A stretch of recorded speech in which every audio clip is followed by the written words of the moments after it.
For the most part, we only show you the exciting things that happen while we are on our travels, being it riding the latest and greatest roller coasters or visiting theme parks that we've never been to before. However, sometimes things just don't happen the way that we plan. The world gets in the way, plans change on the fly, or get cancelled altogether. In this video, I'm going to talk about the unglamorous side of being a coaster enthusiast, but before we get started, please do me a favor by clicking on that like button, or if you're new to my channel, make sure you subscribe.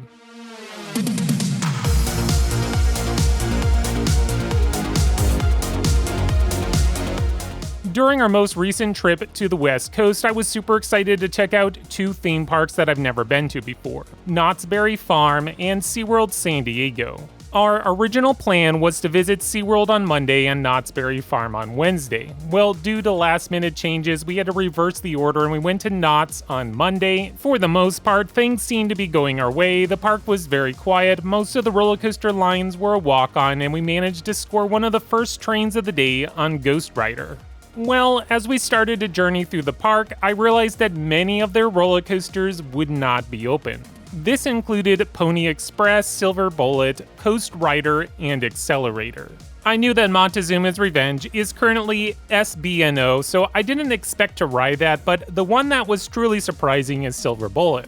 I was sure if there was a roller coaster operating at Knott's, that would be their B&M. Also, Accelerator was testing but not operating. Later in the day, I heard word that Accelerator would open the following day, and sure enough, the ride opened to the public on Tuesday after being closed for well over a year. Well, since I was on the West Coast and Accelerator is now operating, I reworked my plans so we could swing by Knott's for a couple of hours on Thursday.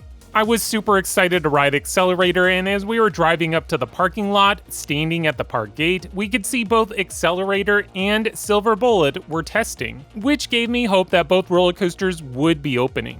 As soon as the park opened, we made a beeline for Accelerator, but once we got to the back of the park, the queue was closed and they were slowly pulling the train down the launch track.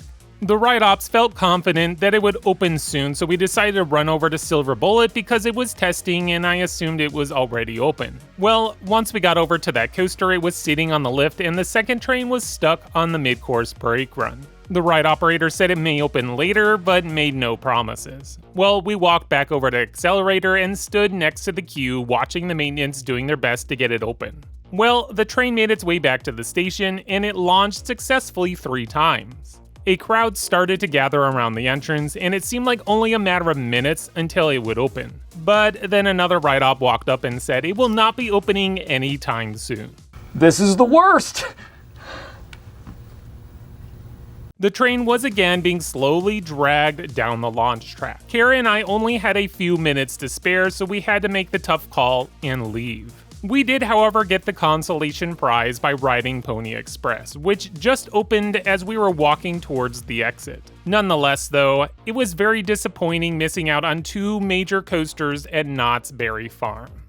Next, we have SeaWorld San Diego. Since we were visiting during the off-season, it is never guaranteed that every roller coaster will be open, and that was the case for SeaWorld. Both Emperor and Journey to Atlantis were closed. I was really hoping to make Emperor Brainland's first dive coaster, but alas, this did not happen. The bigger disappointment is I don't know the next time that I'll get back to San Diego. I mean, the chances of me visiting Knott's over the next year or so are pretty high. My parents live in Phoenix, which is about 6 hours away from Anaheim, and with the new Fast and Furious roller coaster expected to open soon, I will make it a priority to get back there. However, driving down to San Diego will not be a priority. I just can't see going back to this park unless they open another major roller coaster. Well, on the bright side, the way that SeaWorld Parks has been building ride after ride, it's possible that 2025 might be the next year to visit.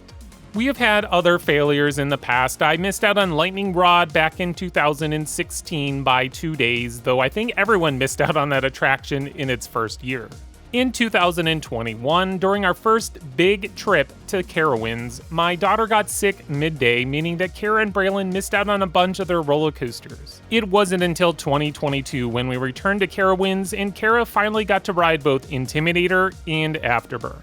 The bottom line here is that things will not always go your way. Sometimes a roller coaster breaks down unexpectedly, traveling plans change, maybe you get sick, it rains the entire day, or many other types of scenarios can play out. For the most part, being a roller coaster enthusiast is pretty easy sailing. You just show up at the theme park, you ride the rides, and you go home. It's not like many other hobbies, saying hunting or fishing, where you could spend all day out in the water without a single bite, or be sitting in your tree waiting for that massive buck to walk by but never see a thing.